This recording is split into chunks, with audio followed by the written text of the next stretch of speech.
You like that?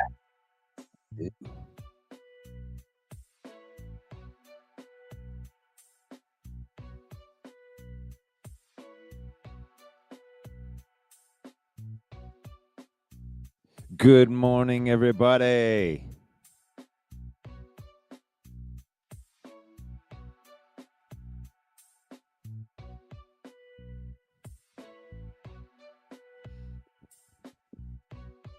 Welcome back to the Villain Report, where kneecaps get bitten, narratives get shredded, and Detroit 313 Sports, well, they get the spotlight that they deserve. I'm your host, Russell Wayne, the voice of vengeance, the mouth of the Motor City Madness, and your unapologetic villain of the 313. In today's episode, we are going to do the preview. We're going to preview the Lions versus the Packer at Lambeau Field. Going to take some questions, your comments, your concerns are always my top priority right here. Hope that you enjoyed yesterday's show where we had John Macaroon from Sports Illustrated on here, dropping some wisdom.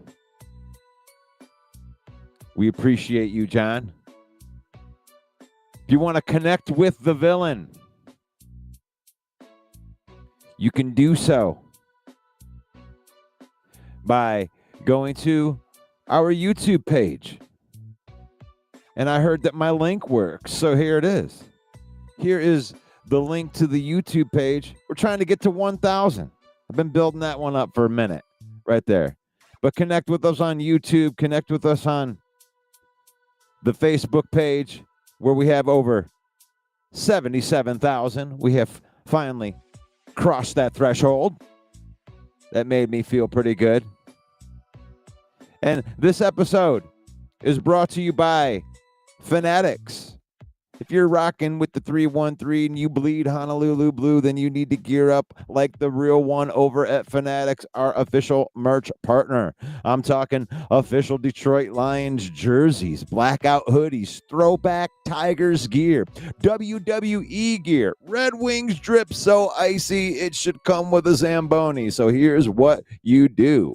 You go into the link, into the comments right there, or it might be dropping on the bottom of your screen. You click the link in the description.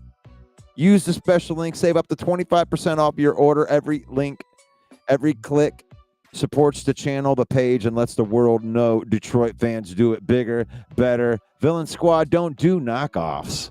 We do official. We do Fanatics. Get yours. So welcome everybody to the program. Yes, it is Thursday, September 4th, and we have real football tonight. There's real football. The fantasy football season is here. And if you play fantasy football, I know that you're looking at this game tonight. I know that you're looking at it. Why not? Why not? And to me, the question I want to throw right out there to you is, does the Dallas Cowboys have a snowball chance in hell to win this game? I mean, are we even trying to be serious right here? Good morning to everybody. Good morning, Rick, man. You like that? Always here. I love you, man. Adam, what's up? You like that? Wow, we even got Skull You like in the that? comments today. Man, feels so good to be back into the grind again. I mean, I have been grinding all season, putting up content and everything. But as far as the live shows go, you know, waiting for my kid to get back into school and get back into that Lions groove. You know, I am a Tigers fan, but I don't feel knowledgeable enough to come on here yet and and really talk baseball. I know a lot more about football than I do about baseball. So it's like during that part of the off season, I come on here and did videos all off season long, but just recorded one and keeping up with all the roster moves, the off season moves, taking you through training camp. And it's been a lot of fun. But now here we are. We are in the thick of it. Tonight, it officially starts. Your fantasy football season is started. How many people got some players on the fantasy football team that are playing in tonight's game? Where it is official, where you have to be locked in to your fantasy team tonight. Trying to even think, do I even have any of these guys on my team?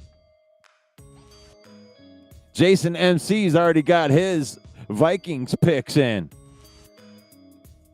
I'm hoping that on Saturday's show, and this is what I want to have planned, we're going to do our predictions, and I want you guys to keep a tally on your scores to see what your records are every week.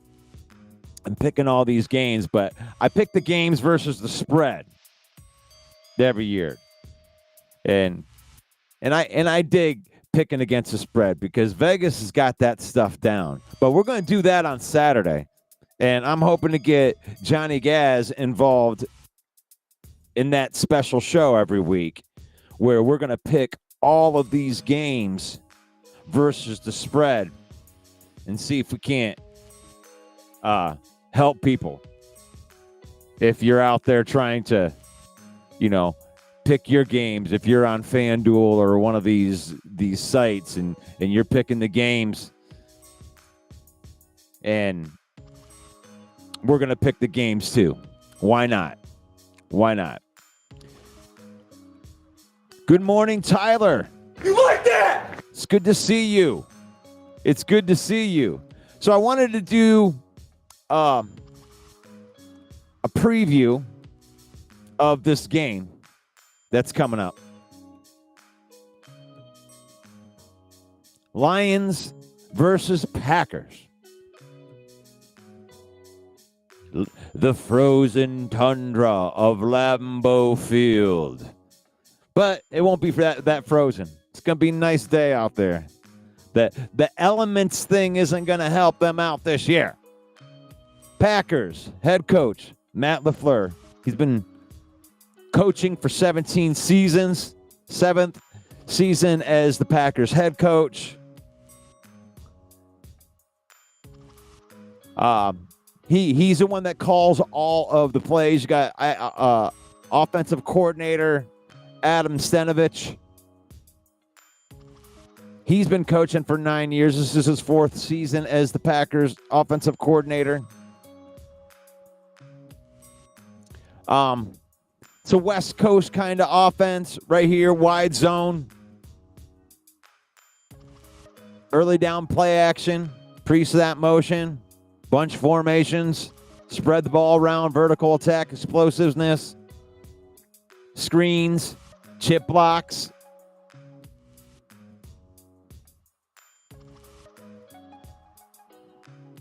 But what would you say would be the Packers' weakness where they can exploit them? Would be you can force Jordan Love into making mistakes.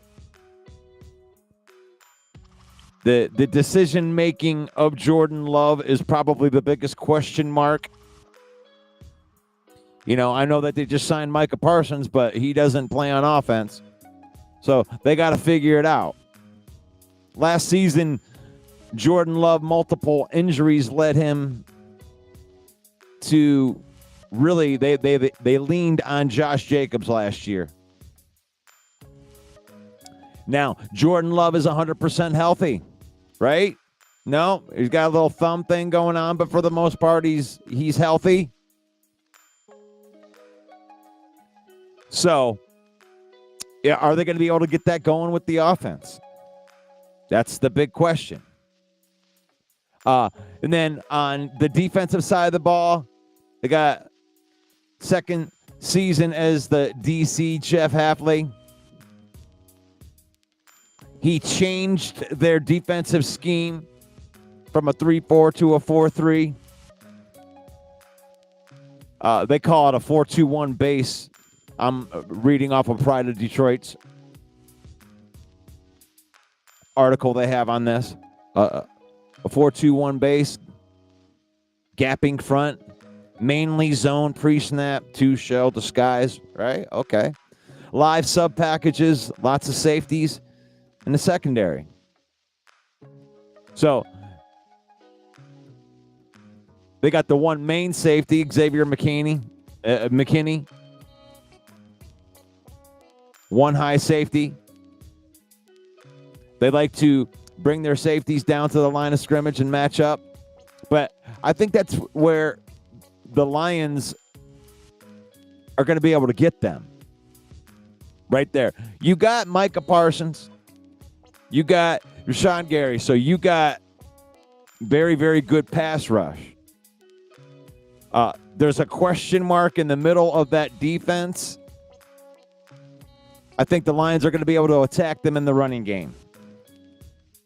The way that they play defense has been susceptible to the power run, and that's what we do. So it's like the move that they made for the Packers, when I'm thinking about this game, the move that they made getting Micah Parsons will help their team. It's just not going to help them all that much against the Lions.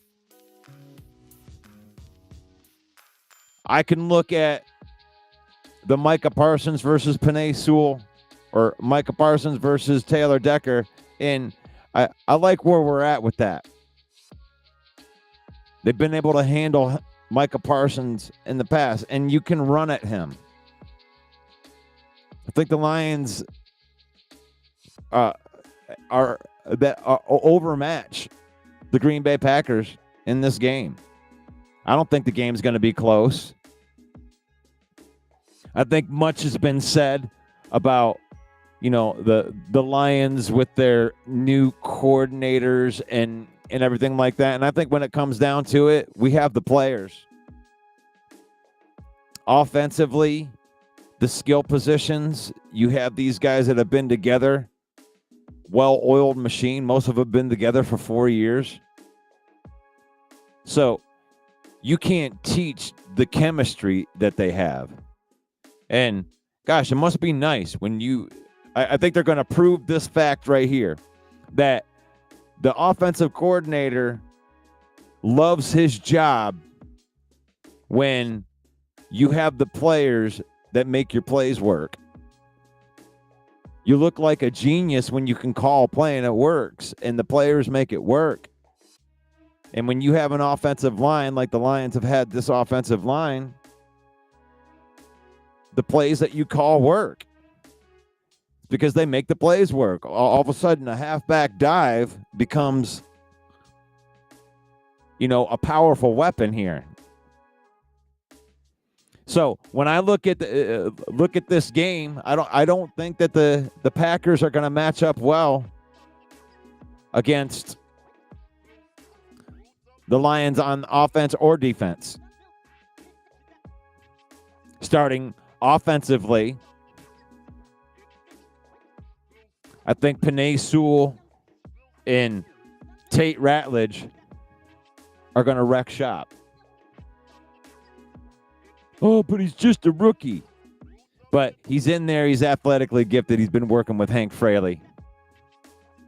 And he won the right guard job.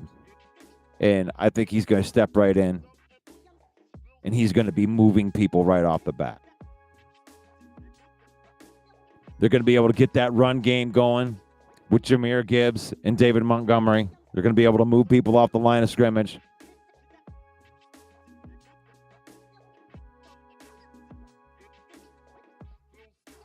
And then where you can really exploit them is in their secondary. I mean, how confident are you if you're a Packer fan? How confident are you that your cornerbacks are going to be able to line up against these wide receivers?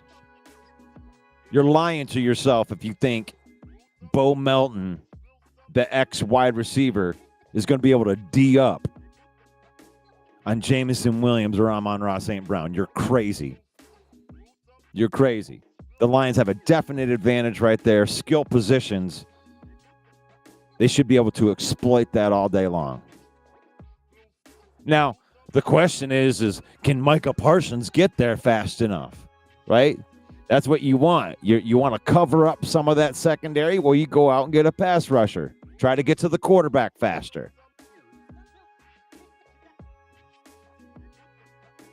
So, offensively, I don't care. You got Micah Parsons or you don't got Micah Parsons.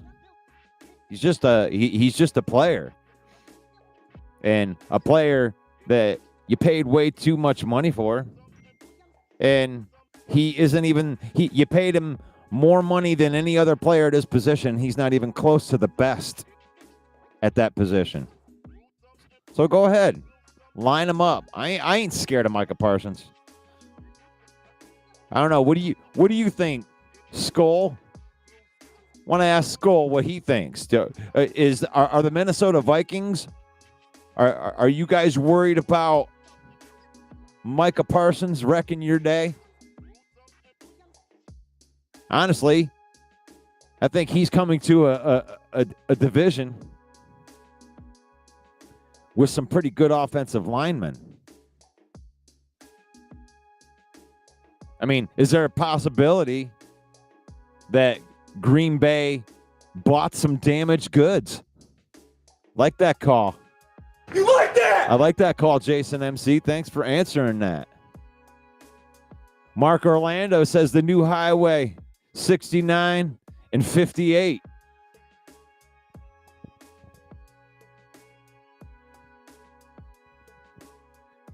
Micah Parsons is a good player, but I'm not scared of him. Make me scared of him. Make me scared of him. I mean, that's the thing. You know, the national media is all backing up Green Bay now, and that's fine. That's fine. They can disrespect the Lions, but the Lions are going to win this game. When I look at this game, and it isn't even going to be close. I don't think it's going to be close because defensively, they were already giving Jordan Love fits. Jordan Love didn't have to go up against Aiden Hutchinson last year.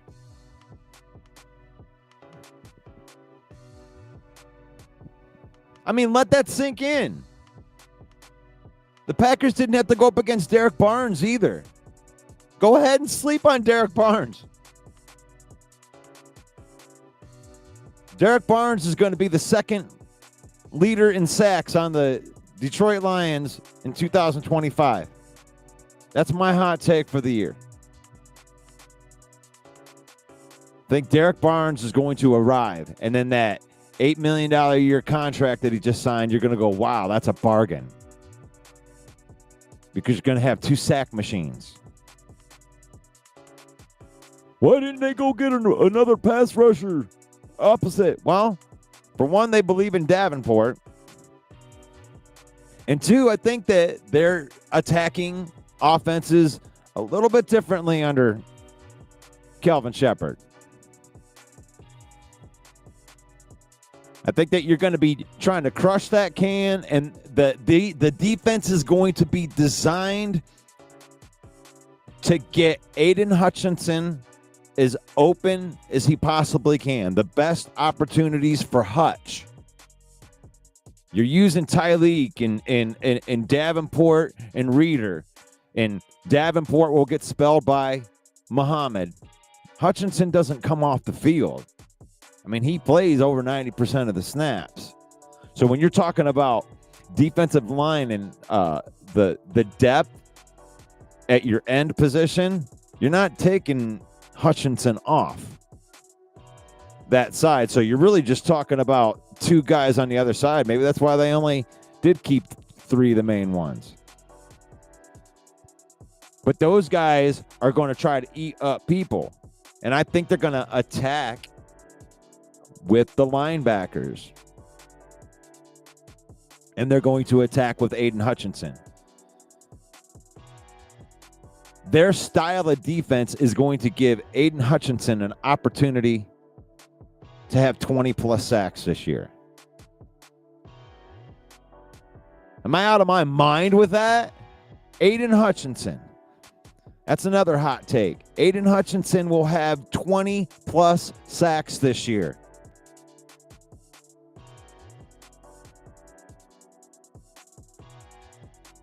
We need Aiden Hutchinson to have a Robin. Not really. Not if your defense is designed to have him clean up, to have Hutchinson clean up all of the sacks. If you play the disciplined defense, Dan Campbell talked about earlier, he doesn't want that other defensive end sneaking behind the quarterback just so he can get a chance to get at other quarterback. Your job may not be to get to the quarterback. Your job may be to crush the can. They like Marcus Davenport and they like Muhammad. Why do they like those two players? Because they can crush the can. Because they win with power. They're bull rush. They move that pocket in, and that's how you defeat those mobile quarterbacks. The Lions have always had trouble against mobile quarterbacks. Well, this style of defense, if everybody does their job and you crush that can, you don't give that quarterback lanes to sneak out of. And if he stays into that crushed can pocket for long enough, Aiden Hutchinson's going to bring you down. Now, will that happen? We'll have to see, right? But that's the plan. That's the plan.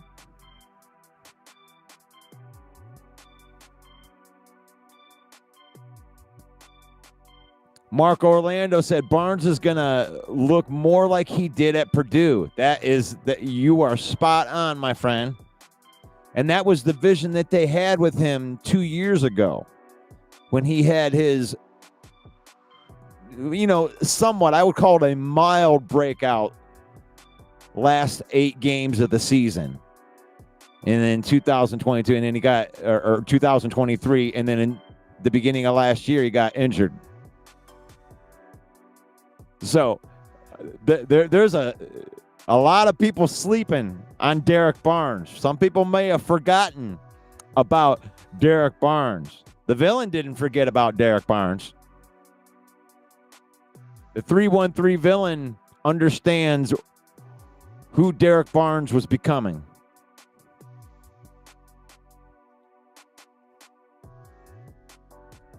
And notice that when they paid Derek Barnes, notice that they paid Derek Barnes with the 3-year deal and not Alex Anzalone.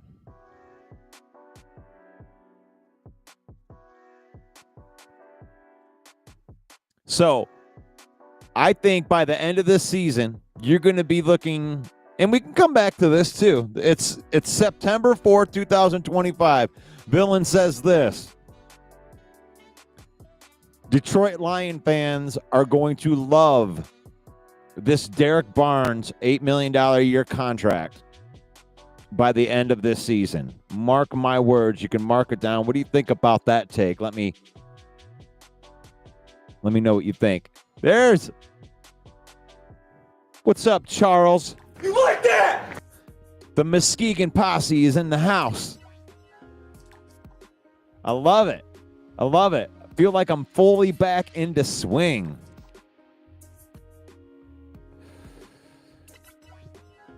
Wow. Jason MC say Parsons is no Jonathan Grenard or Van Ginkel for that matter. Wow. Did they overpay Parsons? Mark Orlando. Love you, man. Look at that. Here's a hot take. I think Davenport plays more games than Parsons. What? I've been having that feeling too, Mark. It's like Davenport has been through so much crap. I mean, even going back, he went coming from New Orleans, he goes to Minnesota and then has that injury. And then he comes into Detroit and goes to the same thing, rehabs himself all the way back, and then has a completely new injury last season with the torn the pec. It's like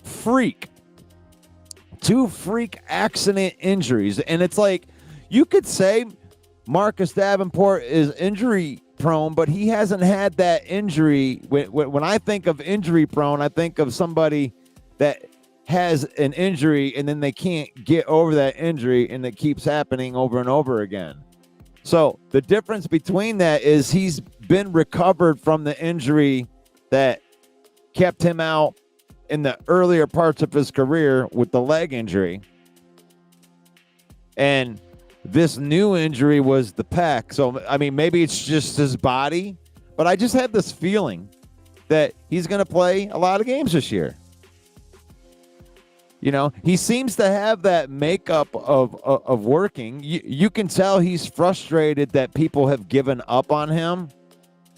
And there's just something about the will of a man that, you know, wants to overcome something or, you know, prove something to himself. Not necessarily prove us wrong, but prove something to himself that he can come back and be a good player. I mean, remember, Davenport was a first-round pick. I mean, if the only criticism is that he's injured, that's fine. Availability is the best ability. But if he's available, he's been a good player when he's been available.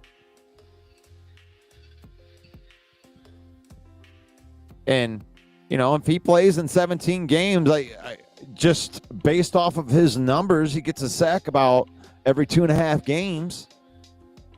I mean, you're talking about a guy that could get 8 to 10 sacks just off of his ability. I mean, I'm only talking about his ability. I'm not saying that he's going to play all 17 games, but if he did, just based off of his production, Marcus Davenport's been about a 1 sack every 2.5 games kind of guy, which puts him in the upper echelon of pass rushers, but you have to be available. And that's been the biggest thing with him.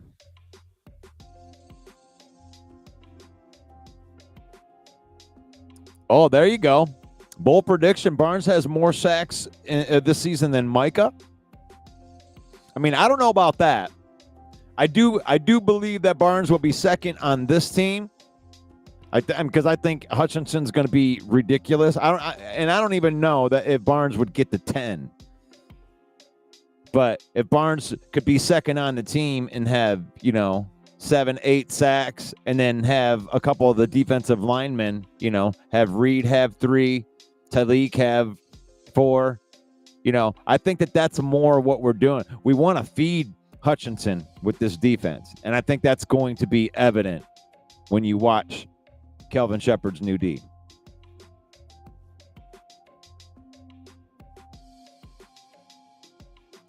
All right. Yeah, that's true. Central Scrutinizer says that nobody wants to get injured. Stuff happens. Davenport can stay healthy and on the field to be a force for the Lions. I mean, could you imagine how that feels to him to have, all of us talking heads out here? And this is why you don't see me be negative on players a lot.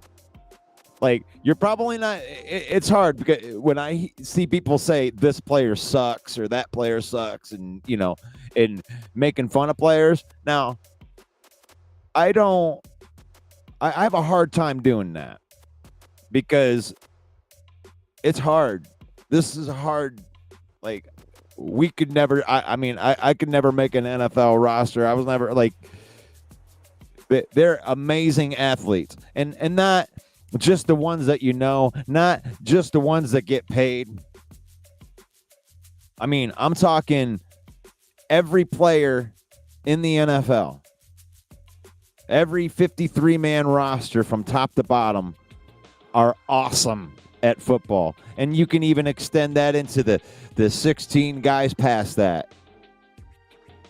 I mean, hell, you could even take all the training camp with the 90-man rosters. All of those 90-man rosters were all filled with awesome football players. Play better than you and I could ever do it. So I have a hard time when people say this player sucks, that player sucks. And I get it, in comparison to the other players. I get all that. But I refrain from like direct criticism on guys like that for that reason. How do you think that made, Davenport feel, knowing that I would probably say 3/4 of the Lions fan base makes fun of, it makes fun of Davenport, call him names, call him Davenpoop. How do you think that makes him feel after he went through what he went through to bring himself back from injury? You can't get rid of the injury-prone status, right? He's not going to get rid of that until he plays a bunch of games. That I think that he understands. But, you could tell that when he was asked the question about his injury, he's like, I don't even want to really talk about this, people will say whatever they want to say, but I'm here on a mission. I'm here working hard, and I appreciate a person that comes all the way back. I mean, according to the people that hate on him, I mean, it's almost like they should just say, well, he should just give up now because he's always going to be injury prone, right? But if he comes all the way back, I think that there's something to be said about that. And maybe it'll all end up the same thing, right? Maybe game 2, he's going to be down on the ground, and then you get that IR thing, and then Davenport out for the season. Sure, I'm sure it could happen. And Lord knows that we've had enough people talking about that. Oh, yeah, Davenport's injured. We've had enough. There's enough reporting on that he's injury prone, that he has to stay healthy. There's enough reporting on that. But what if Davenport plays 11 plus games and shuts us all up? I mean, is that impossible? That's not impossible. I mean, you can say what Broski says here. This is fair. He's never played a full season, and he's only played 6 games in the last 2 seasons. So what are we really talking about? So Broski's given up on him already. He's injured, and he's going to be injured. There's no possible way he could play a full season because he's never played a full season. So my question is, what if he plays a full season? What if he does play a full season?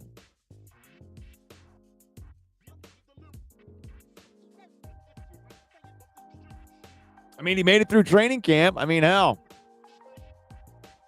No, what they'll say. This is what they should say. I'm just going to take it one game at a time, and I'm going to do what I can to help the team win.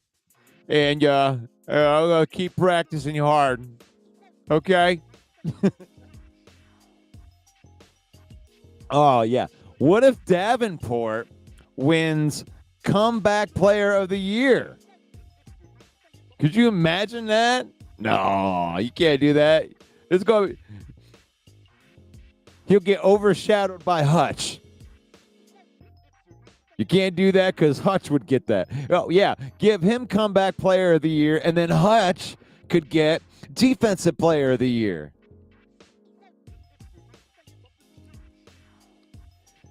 So if you've just joined the show today, welcome to the Villain Report.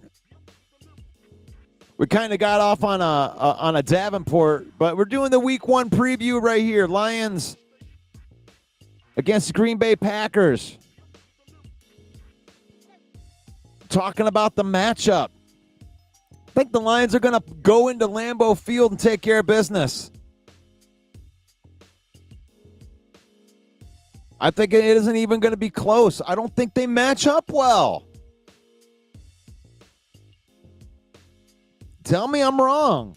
I mean, that's fine. I mean, Lions won 15 games last year with the practice squad. The practice squad on defense. They were bringing in cab drivers and drywallers in the middle of the season, trying to get people to play. The last time that we played the Packers, there was nobody on defense. They had to call up people. They brought in Jamal Adams and had him play linebacker because we had so many injuries, and we still beat them with whoever on defense.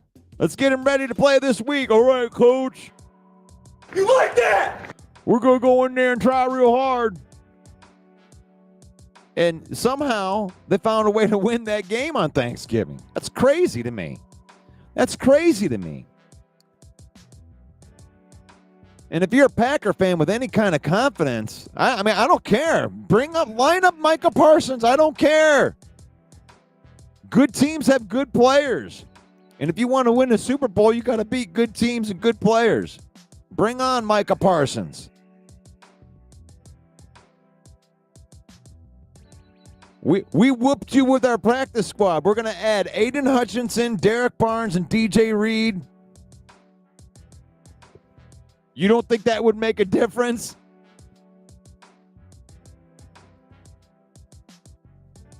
To me, it's a hilarious to think that the coordinators would make that big of a difference with all of these players that the Lions have and the players that they're returning and what they did last year without those players. I mean, I'm looking at like the Vikings, right? Let's just say the Vikings because Jason's in here, right? I'm just trying to figure out this logic. Even if the Vikings are changing a quarterback and they got confidence, right? They have things that they have as far as questions go. But the Vikings were a 14-win team last year. And you're telling me that in their offseason, with them going 14 wins, if they added Aiden Hutchinson, Derek Barnes, and DJ Reed to that defense, that people wouldn't be talking about the Vikings as Super Bowl contenders? Just based off of the ads. It doesn't even matter what coaching they have beyond that. But the national media trying to sell you that only the things that happen negatively to the Lions matter. Nothing that the Lions did positive is going to help them at all. But yet we have to be scared about the things that, I mean, I'm concerned about the things, right? I got a concern. I want to see the middle of that offensive line. Right? I am concerned about that. I want to see the new look offensive line without Frank Ragnow. Right? That's fine. And there's a new offensive coordinator. I want to see if John Morton can make Jameson Williams, can take Jameson Williams to the next level right there. And I think that can be done. And I think Kelvin Shepard's going to be better than Aaron Glenn. This defense is going to be the best under Aaron Glenn that it's been maybe ever. This is going to be the best Lions version of a defense that we've ever seen. That's something that I feel very confident with. I don't know about the offense. I don't know about the offense finishing top in every category or whatever. Could maybe. But I still think that there's a good chance that could happen. But you're telling me, you're trying to convince me, national media guy, you know everything about football. I'm just a fan. I'm just a Homer Lions football fan throwing my opinion out there, but I'm just thinking logically, like a really good team. If the Kansas City Chiefs added Aiden Hutchinson, DJ Reed, and Derek Barnes to that already stacked roster, instant Super Bowl contender. Just done. It's done. Washington, add Aiden Hutchinson. I mean, do it to any team. The Bears, add those 3 players. But somehow I'm supposed to be force-fed that these 3 negative things that happen are going to trump the many, many, many things. The progression of that Jack Campbell. The progression of Terrion Arnold. Already having Brian Branch and Kirby Joseph, maybe the 2 best safeties in the NFL. You're telling me that injuries don't matter, that I'm making excuses. Okay.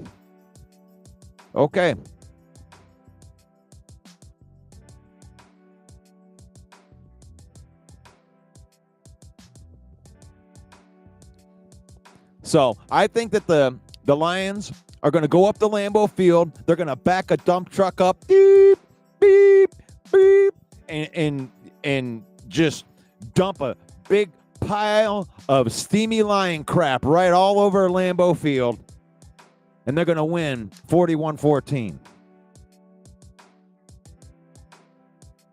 They are going to make a statement against the Green Bay Packers. Add Micah Parsons. Add Patrick Mahomes. I don't give a fuck.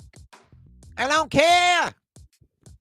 Because when you're a good team, you don't give a crap about what other teams do. It's about what you doing. It's about what you're doing. Does your team have their crap together?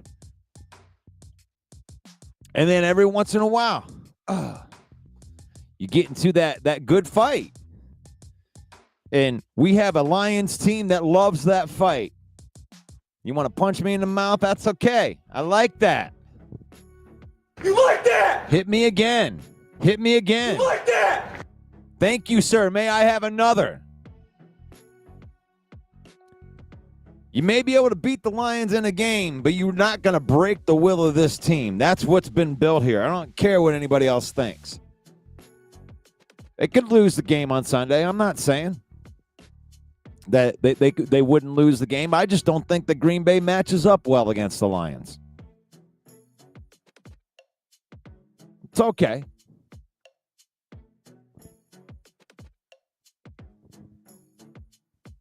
So, see, Broski can believe what he wants to believe. Like he wants to doubt the Lions defense, and that's crazy. You're going to find out. DJ Reader has had himself a hell of a camp, and he had a good year last year. Talik Williams, okay. Don't believe in him. Don't believe in him. That's fine. Roy Lopez, what you're talking in the depth. Davenport, Muhammad, those guys have had great camps. You got guys that have been in the system. You have guys that have been playing together for a couple years. You have continuity in your linebacker room. You have maybe the best secondary in all of football. So the Lions aren't noticeably weaker. The Lions are way noticeably stronger. My God, broski, are you on crack? Noticeably weaker. So last year, our defensive line consisted of Zadarius Smith and a hodgepodge of whoever, maybe DJ Reader on some of those. And you're going to go from that. You're adding Aiden Hutchinson. You're adding a fully healthy DJ Reader. And you're adding your first-round draft pick. Noticeably weaker?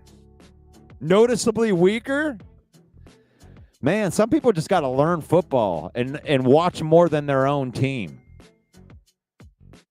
That's funny. That's a hilarious Homeristic bear type of statement. It's not even you said noticeably weaker, and that's ridiculous. How are you noticeably weaker in the trenches?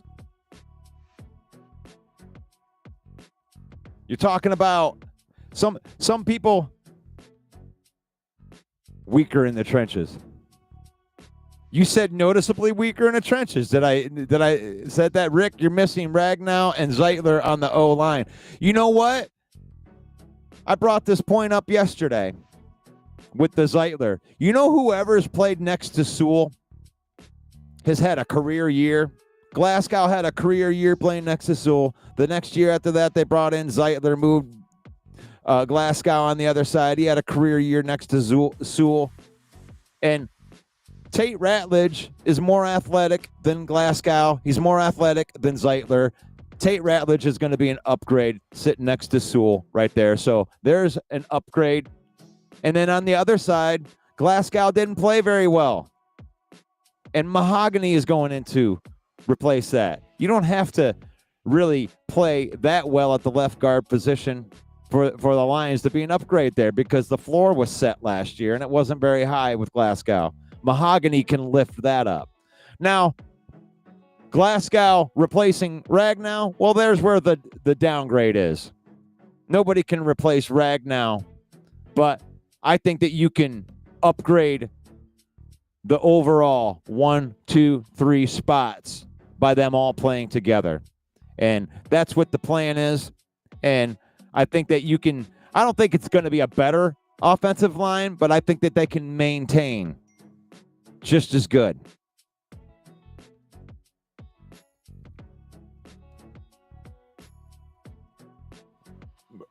Broski, I don't give a damn what you're talking about in the you act like I'm supposed to be like in the comments reading your comment and letting you run the show. I'm asking the questions.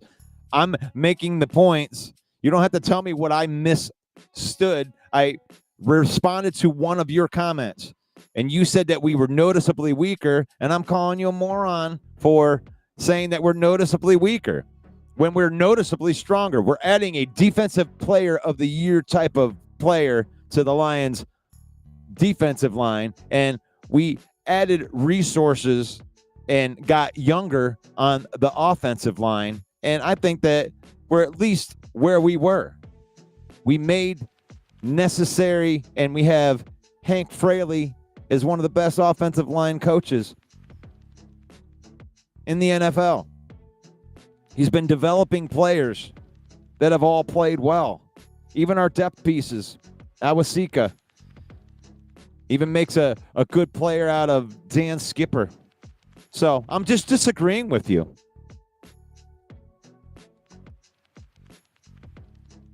So, all right. Gosh, Broski, gosh. What do you want me to do, Broski? What do you want me to do? Do you want? Are your whittle feelings hurt because people are attacking you for having dumb opinions on my show? My God. So Fred says that the Packers have some serious injuries on their team. Parsons will play, but he's only been in the building for a week. Their secondary is suspect, and their secondary is most suspect than the Lions 2 seasons ago.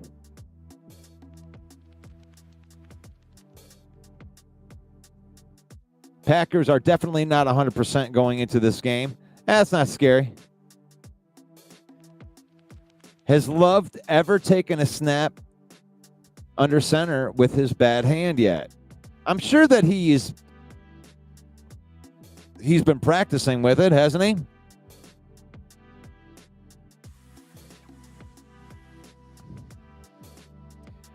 Adam says that we got all of our players back. And all mostly on the tear to whoop everybody. What sticks out from, oh, there we go, Jason.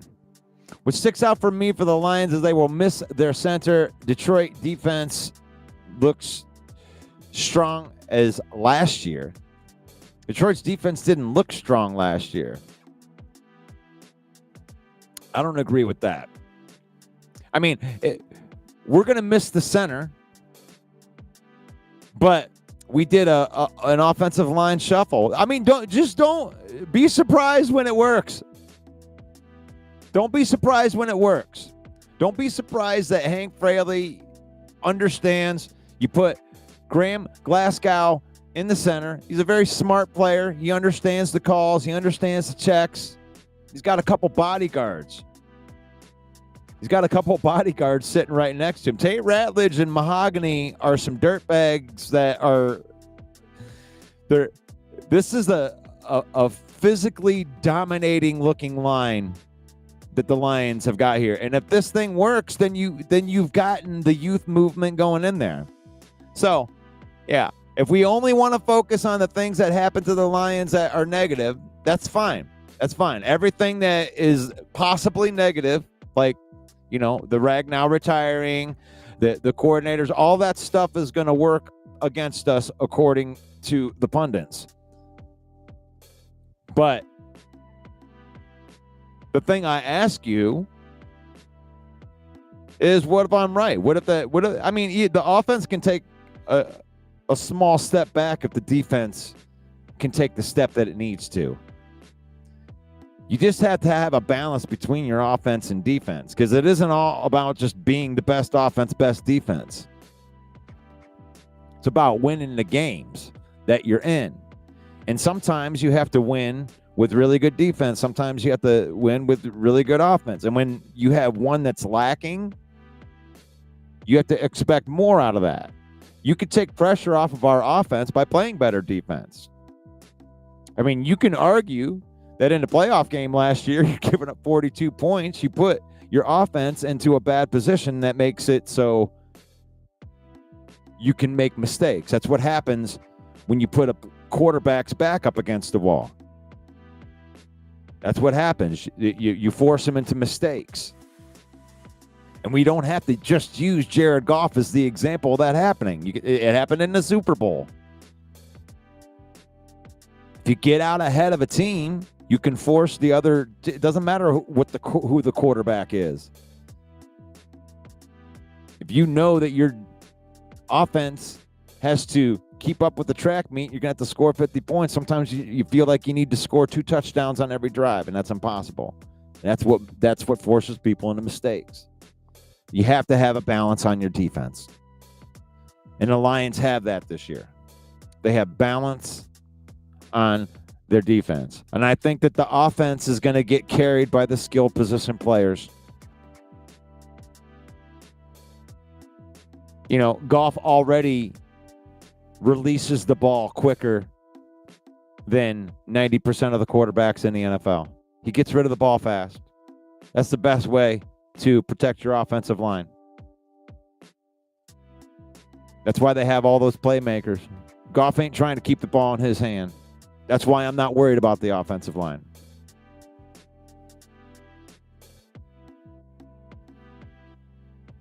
And if you think for a second that defense that the Lions have isn't going to be better with Aiden Hutchinson, Derek Barnes, and DJ Reed, then what are we even talking about here?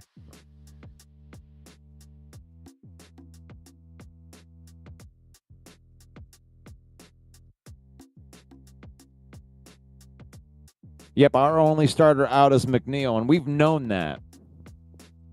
That's why we drafted a defensive tackle in the first round.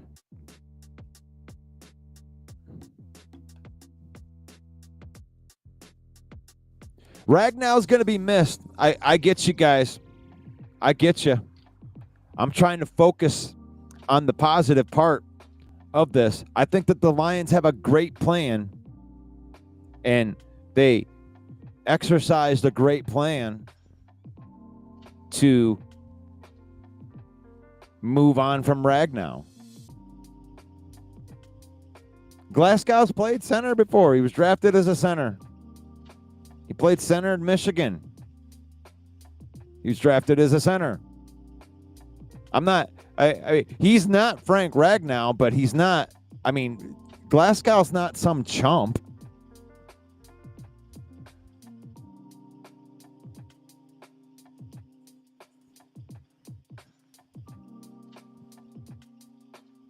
But last season, Carlton Banks? Who the hell's Carlton Banks? Oh, you mean Carlton Davis.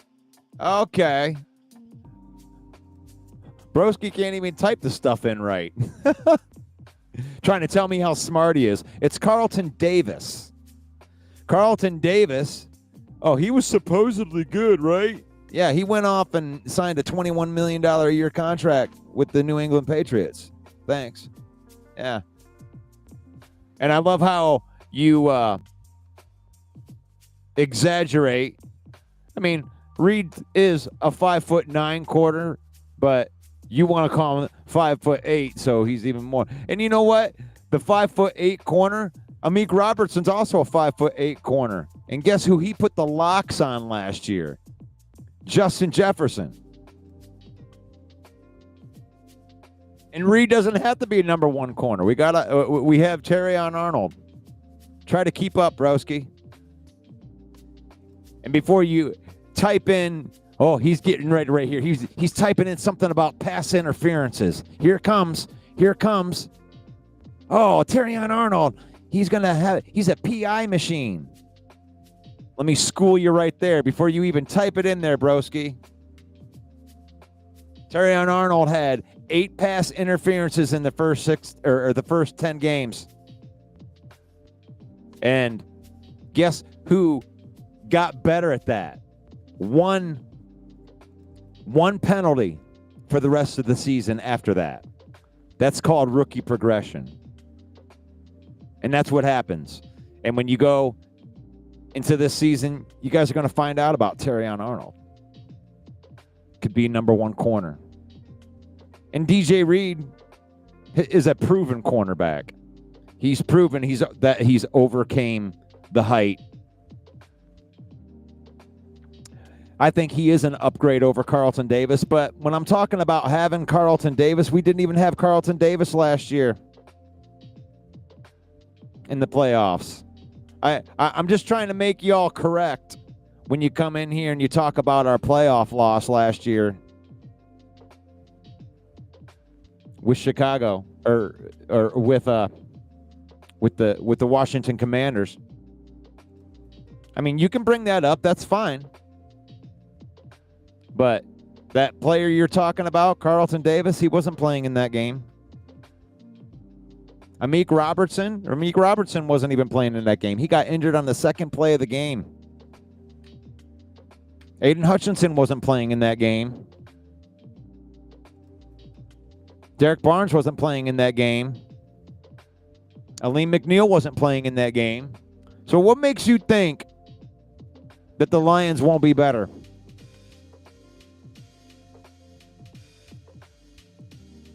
The Lions have the best team in the division. They have a better team than Chicago. They have a better team than Green Bay. They have a better team than the Vikings. And it is that way until it isn't.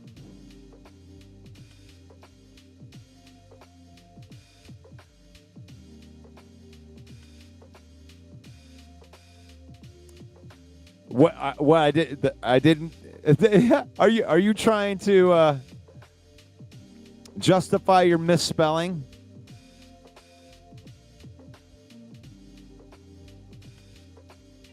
And what was wrong with the Carlton Davis? What's wrong with Carlton Davis? Are you trying to tell me that Carlton Davis isn't a good cornerback? What was wrong with Carlton Davis?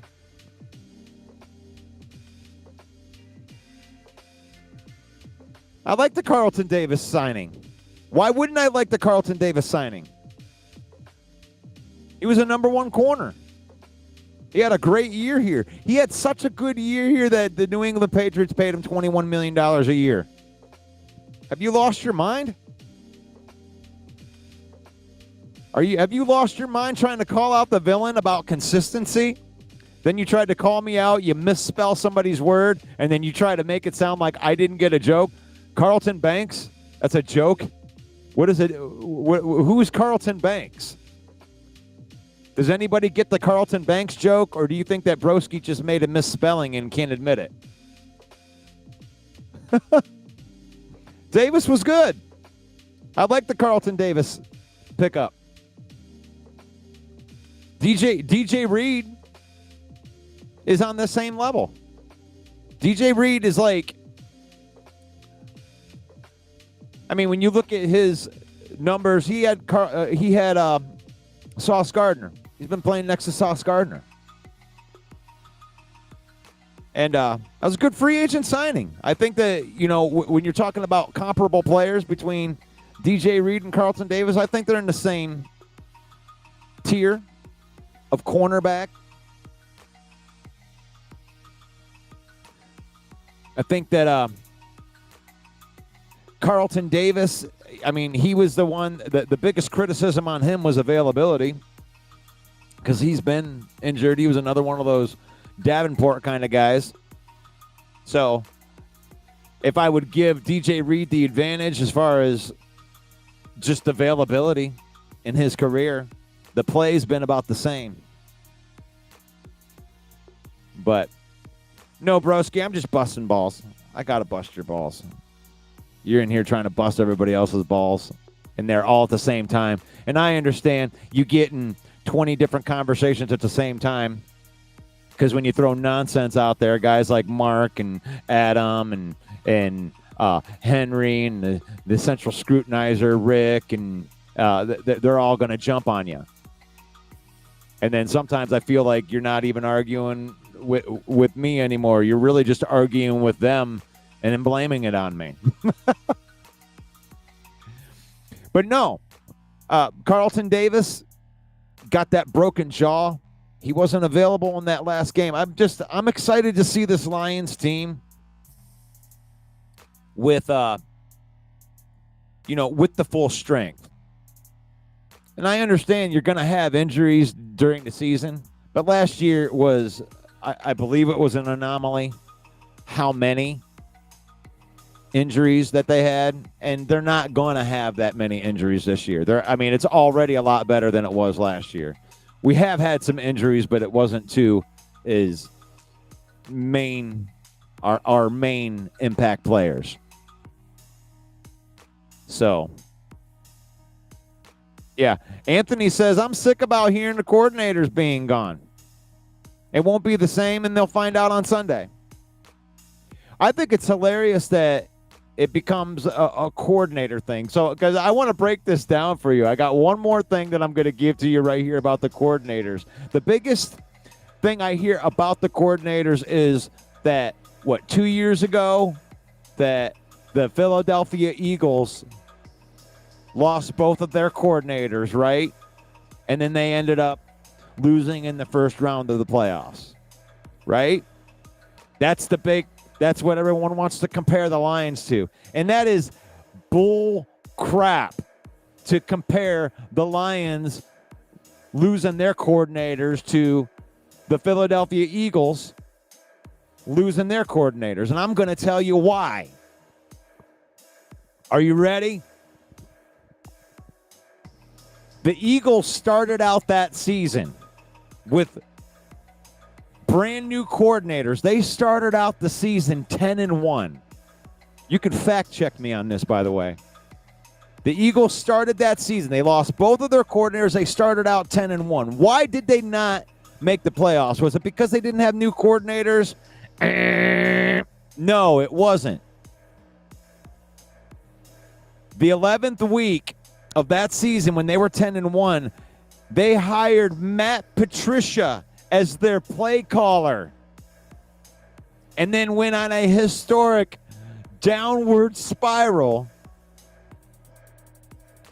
after Matt Patricia became their play caller, and they got bounced in the first round of the playoffs because they hired Matt Patricia as their play caller, not because they lost both of their coordinators.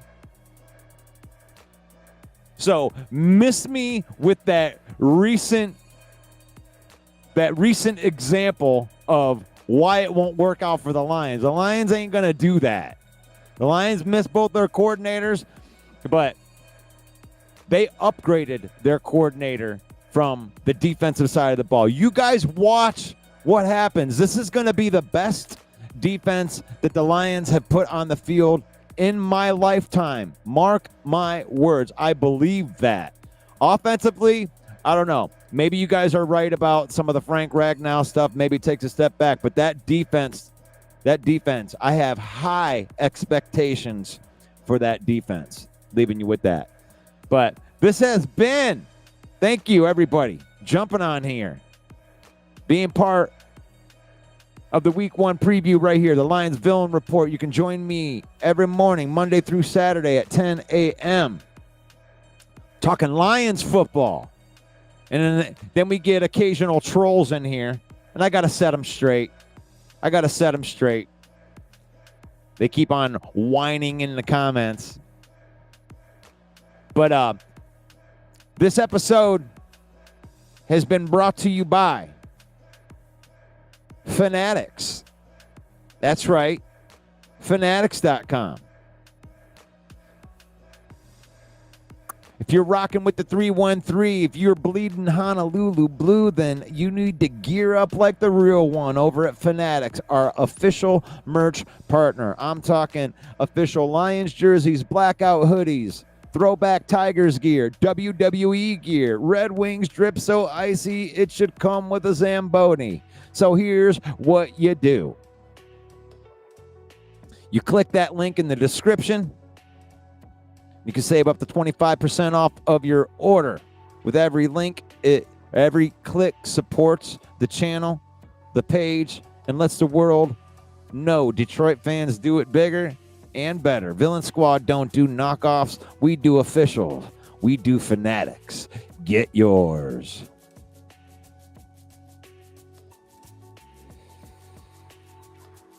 It's faith, family, and then football. In that order, we use football. Spend time with our family. We don't let football use us. God bless you guys. Connect with us right here. Find me on YouTube. I'm trying to get over 1,000 on the YouTube. We got over 77,000 on our Facebook page. Most of you are watching from the Facebook page, but get on over there. Hit that subscribe button. Help me get over 1,000 before the season starts. I got like 3 days. I need like 25 people. So help me out. I appreciate you guys for connecting with me. I'm on Instagram. I'm on TikTok. I'm the 313 Villain on X as well. So if you're a fan of Detroit sports, connect with me. I would like that. You like that? Thanks, Kirk.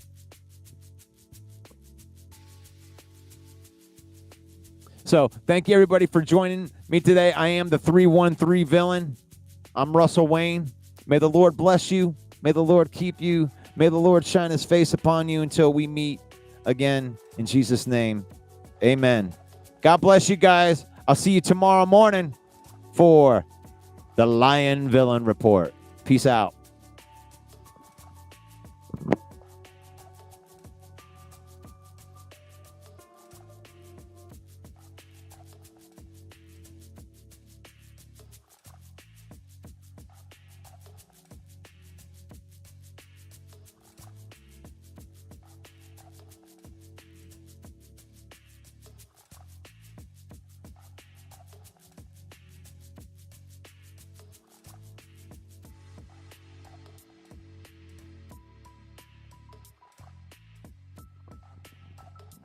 What's my prediction?